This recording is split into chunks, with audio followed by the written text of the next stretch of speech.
Hello everyone, welcome back to the workshop. I recently did a video on touring, why you should tour, how I tour and really to encourage people to go touring. And I mentioned in that video at the end that I was planning to do a tour myself, a solo tour to Romania. Well, it's now the end of June 2023 and I've been back about 2 weeks from my tour to Romania. I went through many countries.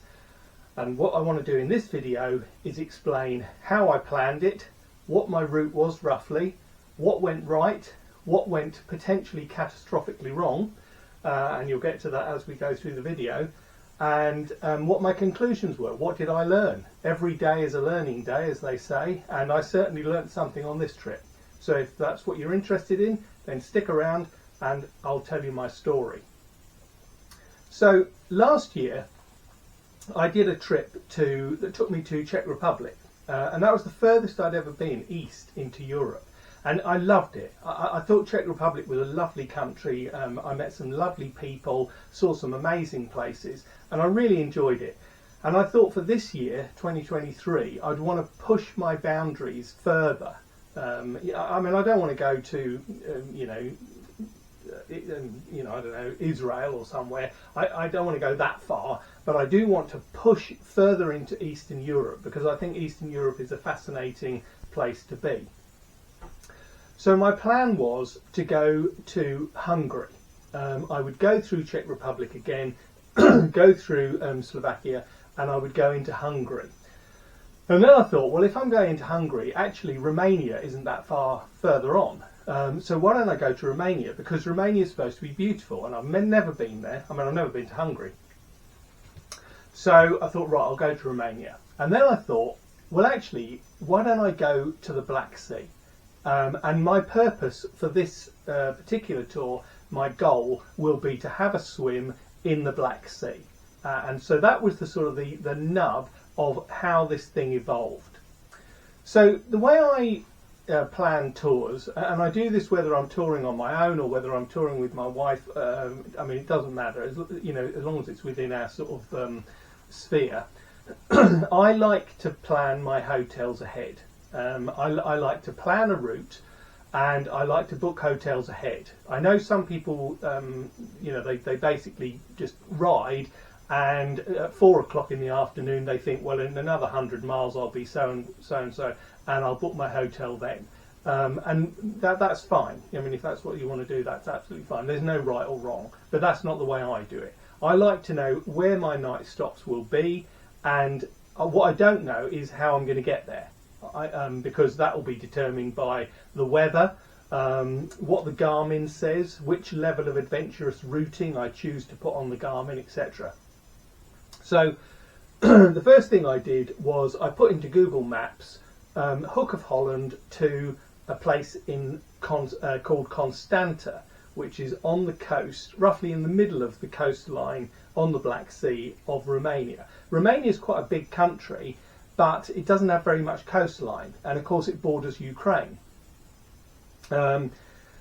So I put that into Google, and then I started breaking it down by country. So for example, I knew I was going to go through Holland, through Germany, through Czech Republic, through Slovakia, through Hungary to get to my destination of Constanta before, of course, I started planning the trip back.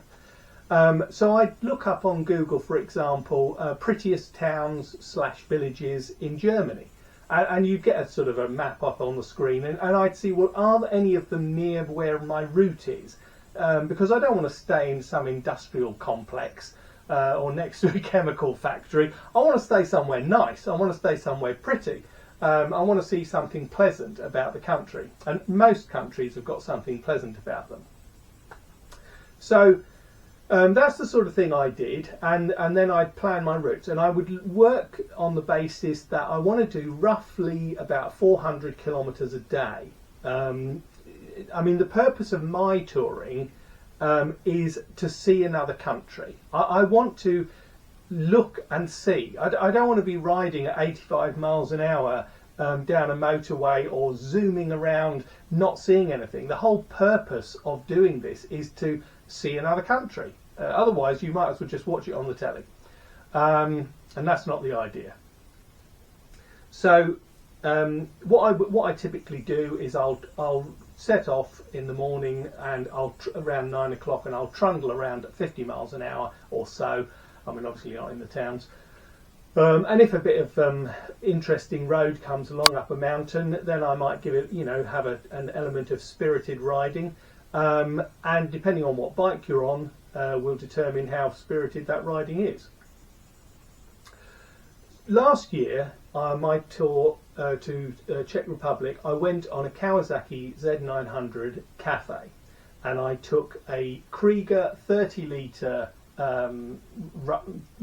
tail pack, but huge tail pack, and I basically stuffed it inside a heavy-duty bin liner and then bungeed it to the back of the bike. And now the Krieger tail pack is waterproof, but I didn't want it to get mucky, because I mean most modern bikes throw loads of crap up from the back wheel over everything, because mudguards, of course, are a thing of the past. Why would you want a mudguard on the bike to keep you clean? I mean, obviously.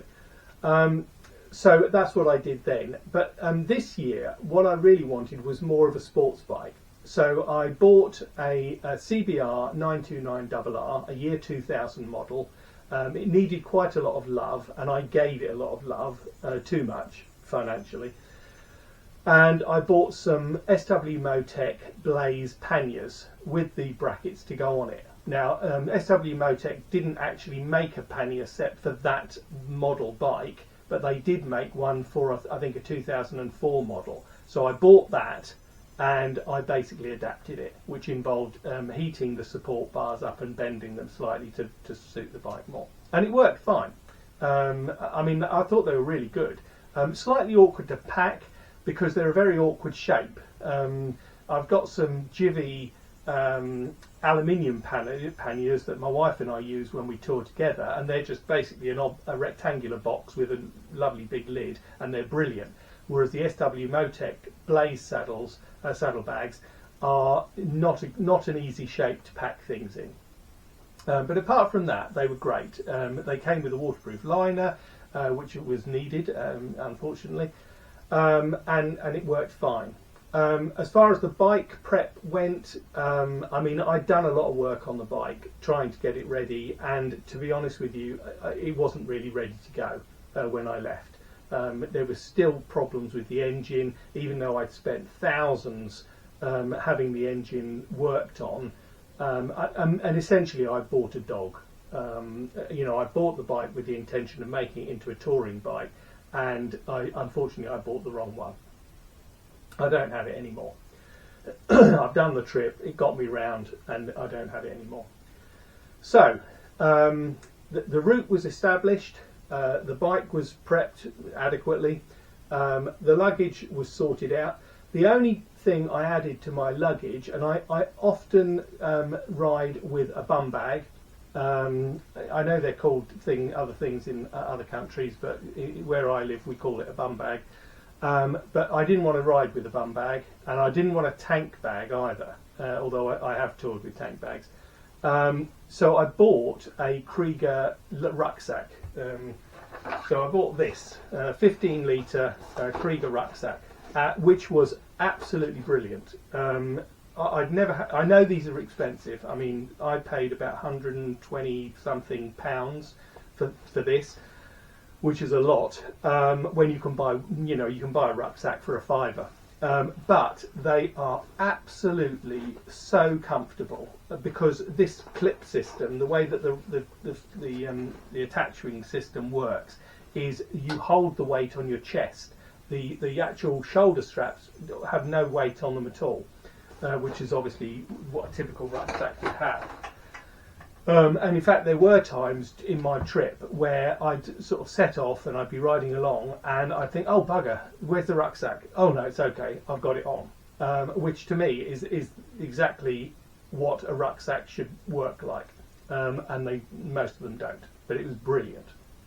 And also, not too big. It held enough stuff without being too big.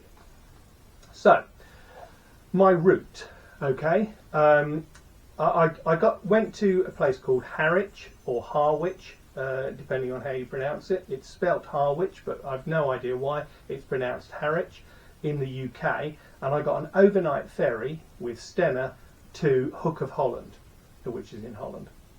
You'll be shocked to know. And that arrived about 8 a.m. So got off the ferry super quick. I think I was about the 10th vehicle off the ferry, which was brilliant. And my plan was to ride through Holland and get to Germany. I had no desire to stay in Holland. Holland, I'm sure, is a lovely country, and the people, I'm sure, are lovely. But it's as dull as ditch water, as far as I'm concerned, because it's as flat as a pancake, and there's nothing there. The other thing to note about Holland, and I noticed this when I went through it last year, is that they don't, or certainly the route I took, they don't really have a cafe culture. Now, if you tour in Spain, you'll go into a town or a village and there'll be 2 or 3 cafes and there'll be chairs outside, and you can tell it's a cafe by this feature. And you can stop and have a coffee or a sandwich or whatever you want.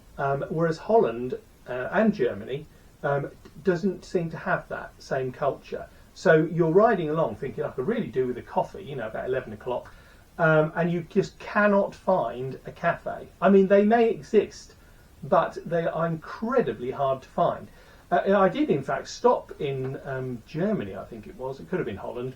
And I saw this place with some tables outside, and there was a chap drinking a can of fizzy pop at the table. And I thought, oh, thank goodness, a cafe that's open. So I parked the bike, took my helmet off, trundled over, and it turned out this guy had just stopped there to drink his can of Fanta, and the place was locked up. And I was really pissed off because I wanted a coffee, but once again it was just completely shut up, and they probably open in the evening. Well, that was no good to me.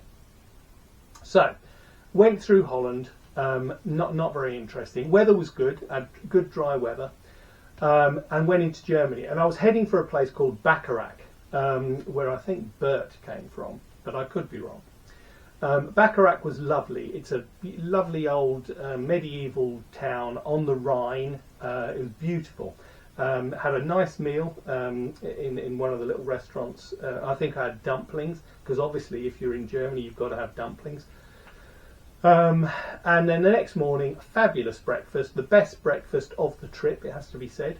And then I set off. Now, for any of you that tour, you'll probably know that the first hour each morning is the best. Generally, I will aim to have finished breakfast by 8:15, and I'll then get myself packed up, get the bike sorted out, and I want to be riding by 9 o'clock. And depending on where you are, I mean, if you're in a big city, it's slightly different, but I mean, depending on where you are, it's quiet. You know, the place is just waking up. The roads are quiet. It's cool, and it's lovely. I always think the first hour's riding is absolutely the best because it's just so lovely. There's just you and the bike and the road and this amazing vista that you're hopefully passing. I mean, when I left Bacharach, I was riding alongside the Rhine for about 30 kilometres. It was incredible. I really, really enjoyed it. And then I started heading off. It's just beep. That's because I'm rambling, you see, because I'm talking too long. So my next stop was Regensburg in Germany, and I'd love to tell you a lot about it, but at the moment I just can't quite remember it. After Germany, I was heading into Czech Republic, and I stopped in a town called Olomouc. I'm probably pronouncing this incorrectly, but bear with me. Olomouc was bloody lovely. It was a big town, I mean a city, but it was really, really nice. A beautiful cathedral, lovely buildings. I googled, as I often do when I'm in these places, whether I'm on my own or with my wife, you know, like Czech, typical Czech restaurant or something like that, because if you're going to a foreign country you want to eat their food. There's no point going somewhere and not experiencing what they've got. You might as well stay at home and have something hideously awful like a McDonald's. Olomouc was lovely, really lovely. I left Olomouc and went through Slovakia, didn't stop in Slovakia, and I went into Hungary.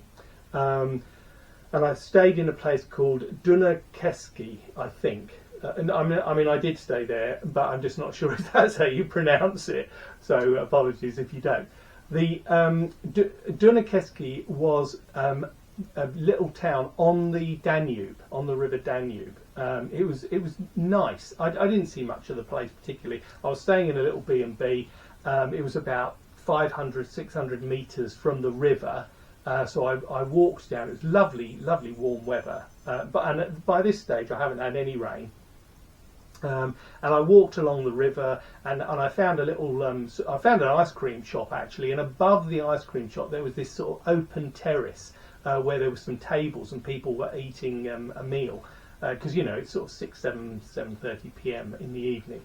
And I didn't know what to have, and I speak no Hungarian, although thankfully some of the people there spoke some English.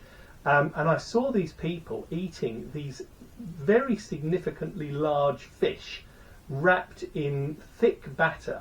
I mean, they were sort of 30 centimetres long, shaped like a mackerel. It wasn't a mackerel, but shaped like a round fish and quite thick. I mean, seriously chunky bit of fish.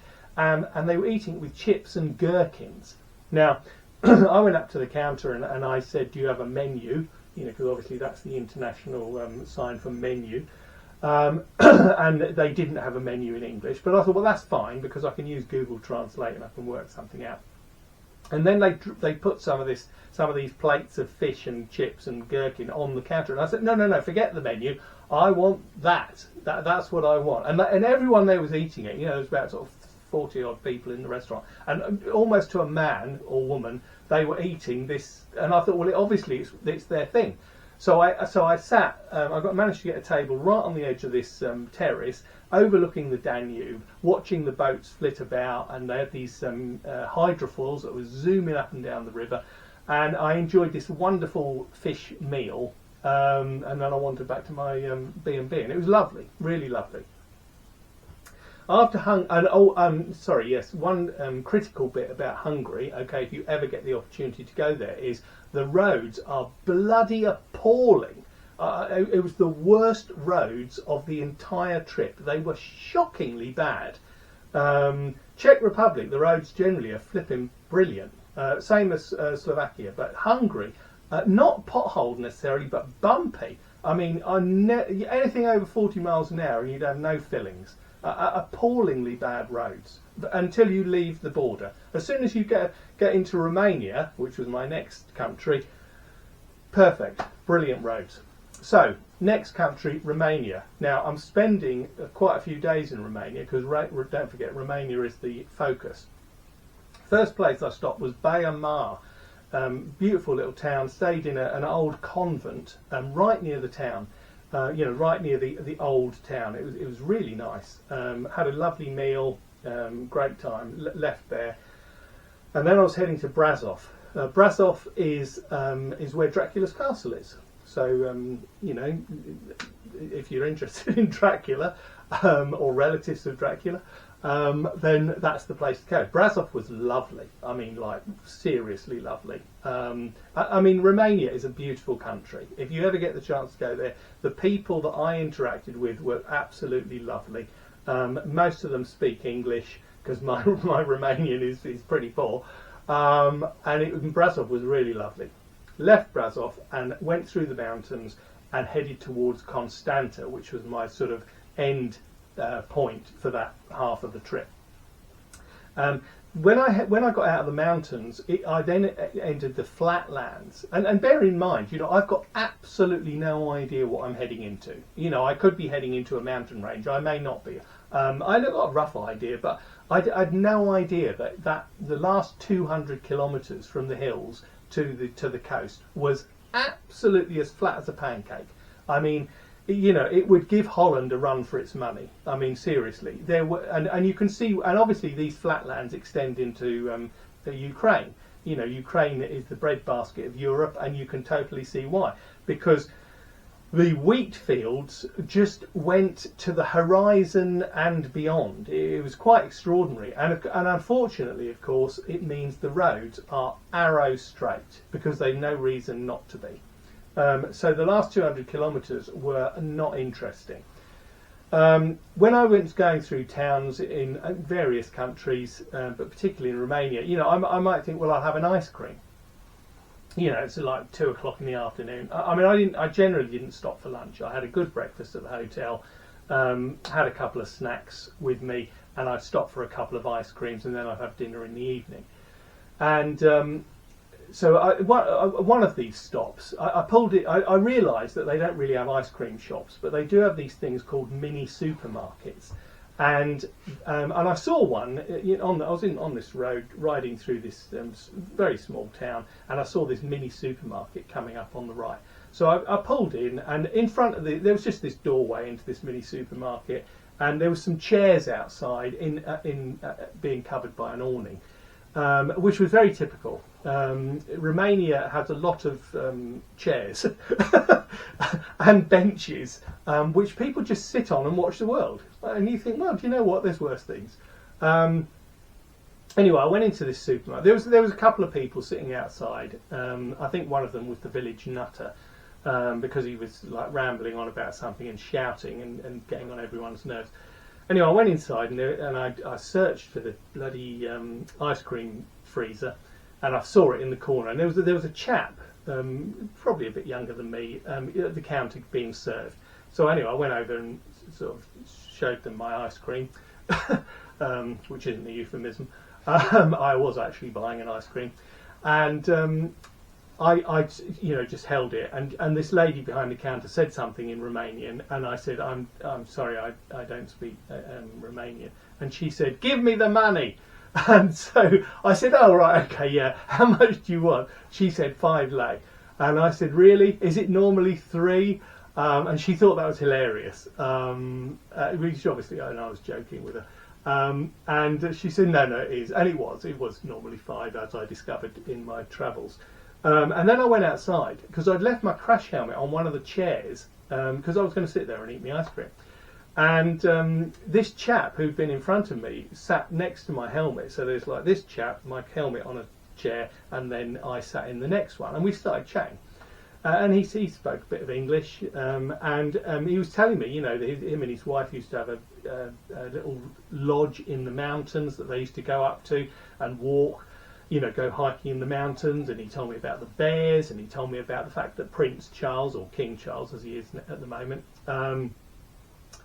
has got a place in Romania. And we had a chat for 10 or 15 minutes, and it was fascinating. And he was interested in what I was doing and where I was going and where I'd been, where I was from, all the normal sort of stuff when you meet a complete stranger. And it was lovely. It was a really lovely interaction with someone I'll never see ever again, but it doesn't matter. It's just human beings being normal.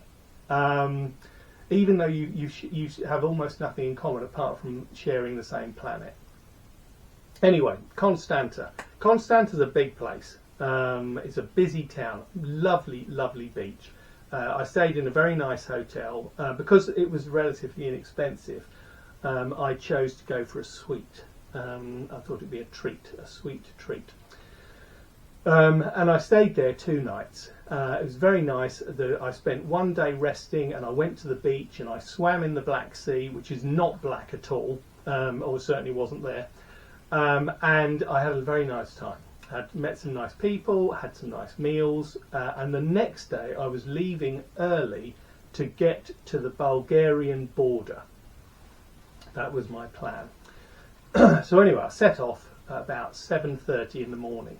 And I hadn't had breakfast because my plan was to find some breakfast later on. And I rode for an hour or so, and I got to the border with Bulgaria. I think it was an hour or so. Anyway, when I got to the border, there was a lot of cars queued up, probably 200 cars queued up. And so I stopped in the queue. And when I stopped there, loads of people came behind me. And it wasn't long, pardon me, before I couldn't see the end of the queue. There was hundreds of cars there.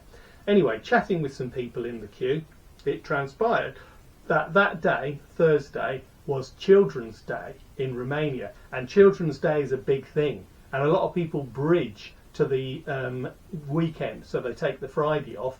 And as it happened, Monday was also a bank holiday in Romania, so a lot of people were having a sort of 5-day long weekend break, and they were all going to Bulgaria for whatever reason.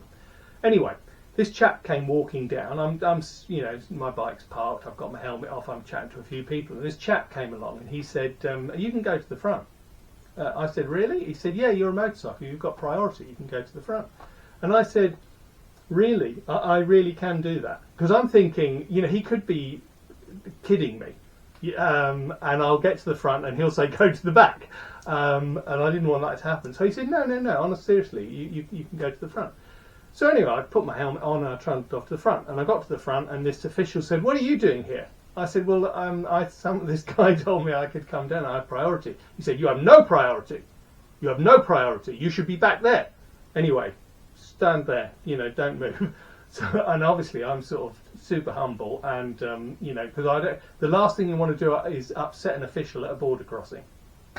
So then they started calling people through. I went out through, and this chap said, "Give me your papers." So when I came into Romania, I had my driving licence and I had a copy of the vehicle registration document.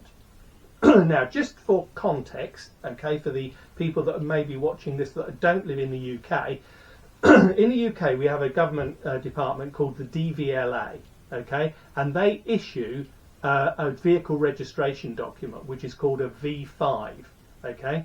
Now, our culture in England is that we don't carry vehicle registration documents in the vehicle. In fact, the DVLA tell you not to. Do not keep this document in a safe place, not on the vehicle. So we never get stopped by the police in the UK. I mean, in France and Spain, where places I've lived previously, being stopped by the police is normal, and they just want your insurance document, your driving licence, maybe some identity, and they're just checking up on you, and that's fine. I mean, you haven't done anything wrong, and that's fine. Well, in England, we don't have that culture. So the idea of having the original registration document with you is completely alien to us. And also, just to put it into context, I have travelled tens of thousands of miles around Europe, and I've never had my original document. And when I went into Romania from Hungary, there was a border post that I had to stop at and show documents, which I did, and the guy looked at them and said, "Yeah, that's fine, chunk, off you go." Well, I couldn't get out. I could not leave Romania with those documents because I didn't have the original. I had a perfectly good copy, but I didn't have the original. So talking to some people in the queue, there's another crossing 50 kilometres down the coast. You should try that one. It's a lot easier. So I thought, right, well, I've got to try something. Rode down 50 kilometres, and of course I'm going further south now. I'm going further away from where I ultimately want to be. Got to the border, didn't bother with queuing because obviously I'm priority. I mean, obviously. Got to the front, and I was quickly shown to this very helpful lady official. She took my documents. She said, "If you haven't got the original, I'm not sure about this." So anyway, she went to talk to someone. I could see this guy shaking his head, and I'm thinking, well, I'm buggered. Anyway, the answer was no. You can't go. You can't leave. And I explained to the lady that I got in with these documents, and she said they made a mistake. They should not have let you in with these documents. There's nothing I can do about it. But the guy who let you in should not have let you in. He should have said, "You don't have enough documents to come in." So I'm in Romania, and I can leave, but the bike can't. So what do? I've got three choices. Okay, I could find an airport that flies back to the UK. That's got an airline that goes back to the UK, and leave the bike there because I can go, but the bike can't. I could get hold of my wife, who's currently about 150 miles away from our home, and get her to send me the V5 document, or I could change my name to Alexander, buy a pork pie hat and a donkey and a wooden cart, and spend the rest of my life in Romania. So they were my three options, but I opted for number two. So I got hold of my wife, and I then booked. I thought, I've got to get north. Because what I want to do is I want to get back on my track. I want to get back on my schedule. And I'm clearly not going to Bulgaria. Bulgaria was on the schedule. It's not there anymore. So, booked a hotel in Brasov, back to Brasov, because I thought it's a big town. If I'm going to get a document couriered to me, it's no good being in some, piss pot village where they only deliver once a month to. I need to get to a big centre. So, booked a hotel in Brasov, messaged the details to my wife.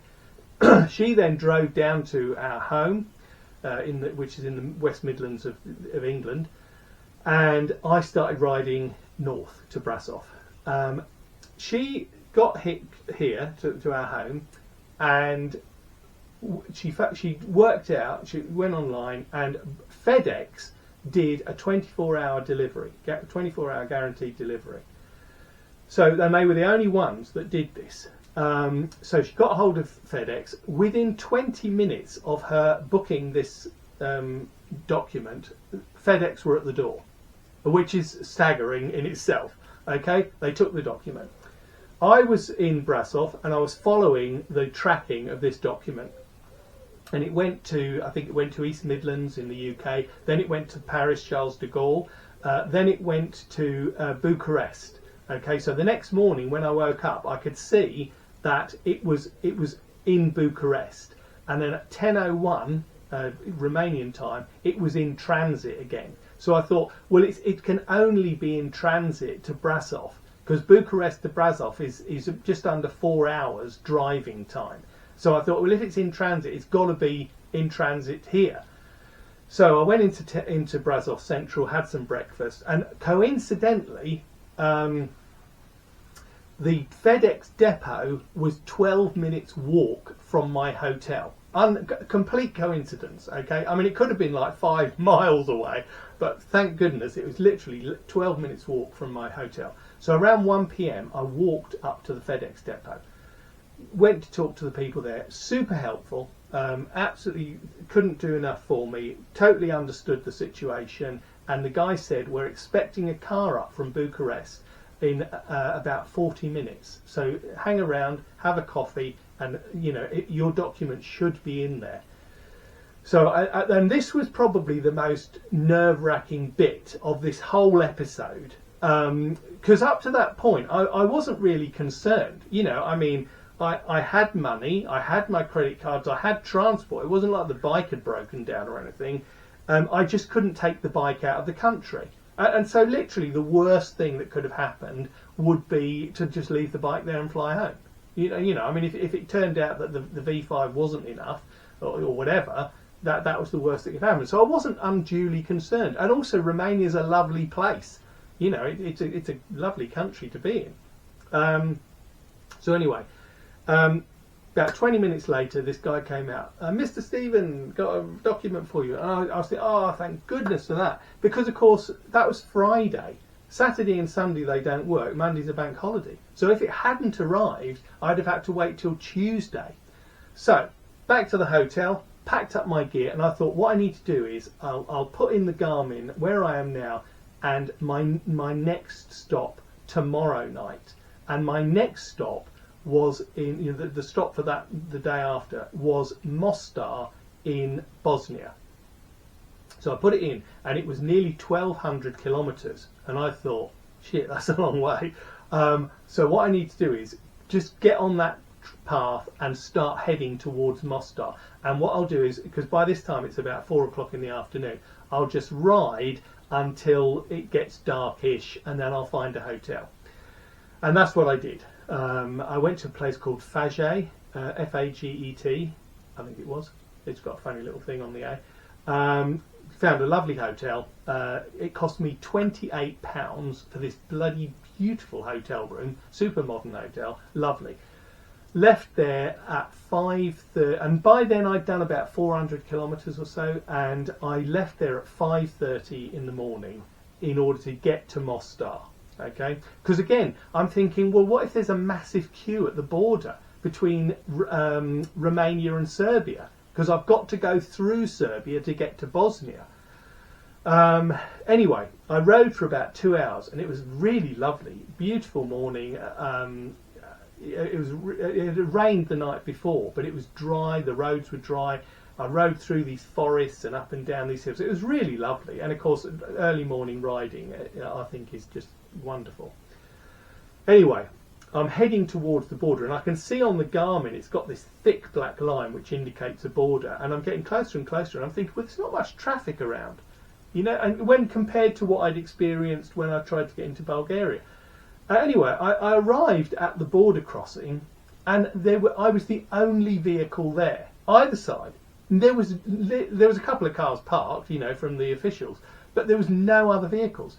Anyway, I pulled up at the cubicle thing, and there was a girl there, you know, well, woman, lady, official, smoking a cigarette. You know, she just sort of come outside of her cubicle to have a fag, and so I took my helmet off and you know get myself prepared, and I said, I was expecting more people to be here, and she said, nobody goes to Serbia.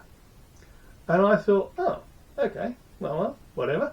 Anyway, literally 3 minutes later, chung chung, and I'm on my way, okay, into Serbia. Well, I don't know, because I only went through quite a lot of Serbia. But when she said nobody goes to Serbia, I can sort of see why. It was scruffy, dirty. There was nothing of note about Serbia that would appeal to me to want to go there. And then I crossed the border into Bosnia. Another border crossing. All the documents are in order. Everything's fine. And I was heading to Mostar. Literally within 5 kilometres of crossing the border into Bosnia, I'd headed up into the mountains. If you ever get the opportunity to go to Bosnia, go. Bosnia is, I mean, I've travelled a lot and I've been to many, many countries, and I can tell you now, Bosnia is probably the most beautiful country I have ever been to. It is staggeringly beautiful. The mountains, the rivers, the lakes, it's just... It's like every corner is a photo opportunity. It is so beautiful, and the roads are good, yeah, and the people are lovely, yeah, and the food's nice. I mean, there's almost nothing to dislike about it apart from the litter. There is quite a lot of litter there. And I headed into Mostar, and Mostar, of course, is where the famous bridge is, and that's what I wanted to see. And it's got this medieval town. Outside of that area, sadly, you know, a lot of the buildings bear the scars of the conflict, you know, however many years ago that was, 20, 25 years ago, you know, and they've got bullet holes or bullet like scars over a lot of the buildings. I mean, we're not just talking to 1 or 2 bullets, we're talking like hundreds, where the bullets have ricocheted off these buildings, which is terribly sad. But I mean, the conflict happened, and it's over, hopefully. Mostar was nice. Left Mostar. Where did I go after Mostar? Oh, that's right. I was going towards Croatia, and I stopped in a place just short of the Croatian border called Velika Kladuša, which is a very poor town full of very ordinary people who are thoroughly pleasant. And I stayed in a pretty well. It cost me 30 quid for bed and breakfast. Let's put it that way. And it was, I wasn't sure about the area, to be honest. You know, I parked the bike outside, it wasn't locked, and it was fine. It was fine. Just as an aside, I do not carry with me a £40 linked chain, you know, with links as thick as my thumb, and I, you know, padlock the bike to an immovable object every night. I don't do that. The best I do is perhaps put a disc lock on it and lock the steering, and obviously I aim to have it in a car park that's secure, but all the time I was in Constanta, it was parked on the pavement outside the hotel for 2 days, and not locked. You know, I mean, obviously the key's not in it, but you know, it's not padlocked or chained to anything, and it was fine. It was fine. Because, of course, most people are not thieving bastards. You know, unfortunately, some are, and you need to be aware of that. But, you know, you just be sensible. It was outside the hotel door. It was unlikely to get stolen, and it didn't get stolen. So, Velika Kladusa, I mean, it was, a bit of a scruffy town. The people seemed really nice. I went to a little restaurant for dinner. And no English, not a speck of English anywhere. And I ordered something, and it came out, and it was bloody lovely. It was basically like a burger that had been stuffed with something. It was big. I mean, it was homemade. It was nothing like processed. It was just like minced meat with some stuffing, some kind of stuffing in. And it was in this massive, great ciabatta bun with some French fries and something else. Got a bit of salad, I think. And I had that and a beer, and it cost £6, which is ridiculous. I mean, I left a £2 tip. I mean, he probably thought, I'm like the richest bloke in town tonight. But it was lovely, and lovely people. Wandered back to my hotel, slept fine, no problem. Bike was there in the morning, and off I went. Went through Croatia, didn't see a lot of it, because I was basically just crossing this little tail at the top into Slovenia. Slovenia was nice. Slovenia is quite Germanic.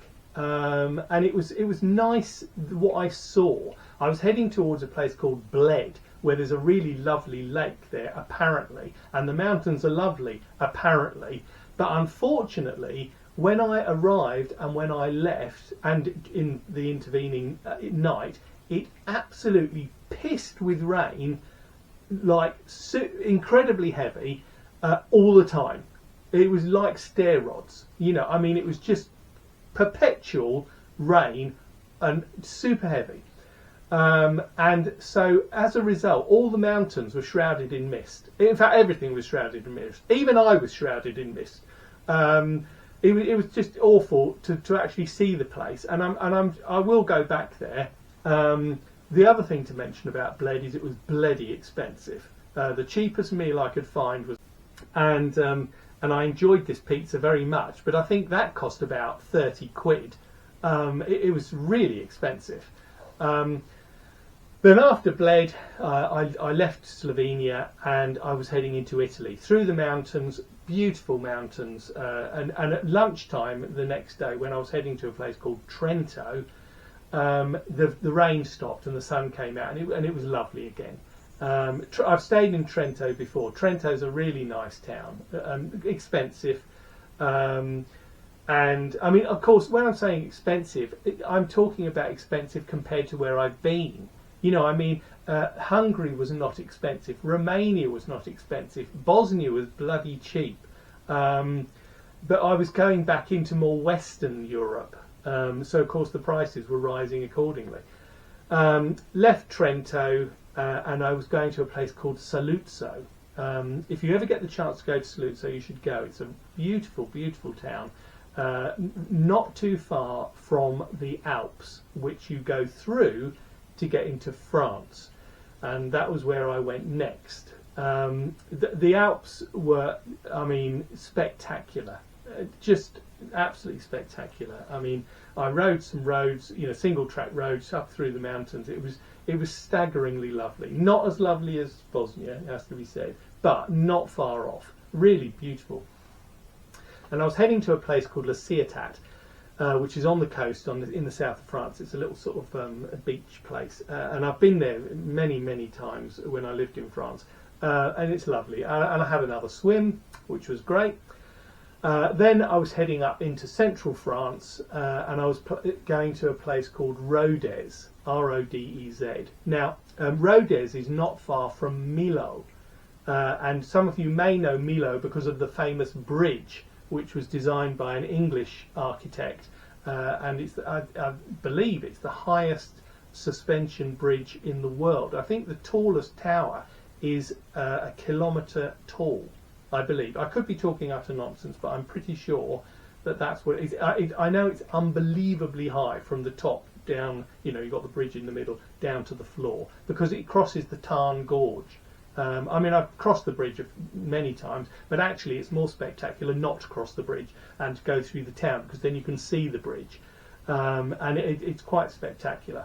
But the reason for mentioning this is because if you ever ride from Milo to Rodez, you will go through a road called the D29. Okay, and the D29, in my experience of motorcycling, is the best motorcycling road in the world. It's about 35 or 40 kilometres long between Milo and Rodez, and it is just spectacularly lovely. Lovely sweeping bends, tight hairpins, long straights, curves, views. It's got the lot. And the surface is perfect. Sadly, the day I rode it, and I've ridden it many times, the day I rode it, it was pissing with bloody rain again. Absolutely lashing it down with rain. And when I arrived in Rodez, I was wet through. It's one of those situations when you're riding, and I'm sure you've experienced this, and if you haven't, then tell me which waterproofs you use. When you're riding along and you can feel, you think, I know I'm going to get wet, and then you just feel this trickle of cold water go past one of your nuts, and you think, oh God, I've got another 160 kilometres to go, and I know I'm going to have a soggy sack by the time I get there. And that's exactly what it was like when I got to Rodez. I was bloody soaked, even wearing the waterproof gear. Anyway, left Rodez and went up to a place called Benai, which is in the Limousin region of France, and I stayed with some friends for a couple of days. And then I headed north after that to Caen, on the coast of France, and got a ferry back to the UK and rode back. So, what did I, the conclusion, if you like, what did I learn? Well, I learned always take your bloody V5 original with you. Every day's a learning day, and my goodness me, didn't I learn from that. It was a fantastic trip. I mean, I did 5,534 miles door to door, and the cost of the trip, the total cost of the trip was about £2,600, and so that's 22 days of holiday, and that includes hotels, petrol, everything, bribes to border guards. No, there weren't any of that. Pardon me. I worked out that with the bike I took, the mileage cost me about £100 for every 1,000 miles, which I don't think is too bad. This is in fuel, okay? Because my fuel bill, when I totted it up, was something like 530 quid. And to do 5,500 miles for 530 quid, I think is bloody good. It was less than I expected, to be honest with you. In terms of the hotel costs, whether I'm travelling alone or with my wife, we always aim for approximately £100 a night. So, and with this trip, it was exactly the same. My actual average, because I work on averages, because some nights might be 110, but then I stayed in Velika Kladusa for 30 quid. So obviously that brings my average like way down. But it worked out, I think, about £79 per night for bed and breakfast at each place I stayed. That was the average for the whole trip. So that's the trip. I hope you stayed awake long enough to watch it to the end.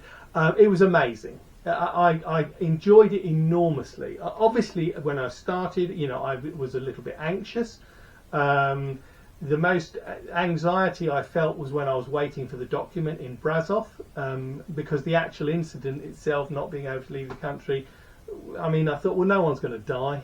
I'm not anywhere. I'm not in Syria, in a bomb shelter. I'm not in bloody Ukraine, being, having the shit kicked out of me by the Russians. There's a lot of worse places I could be, and so I wasn't necessarily worried. So that's it. I hope that you know, you do some touring, and you don't need to be as ambitious as this. I know people that have done touring and they've done 4 days in France and they've absolutely loved it, and that's great.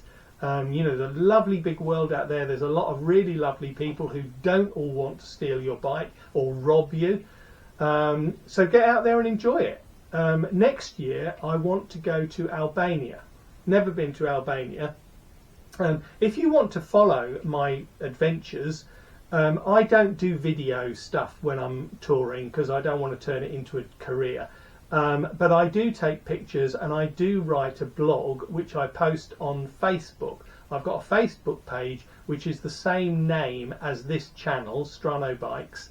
So if you search on Facebook for Strano Bikes, you can then follow me, and the next time I'm on a tour, then you can read my day to. I do one every day, you know, a blog and some pictures of where I've been, what I've been up to, etc. Which some people find interesting, and you may. So that's it. I hope you've enjoyed the video. Please give me a thumbs up, subscribe if you want to. There will be other videos coming along at some point in the future. But in the meantime, ride safe, and thanks for watching.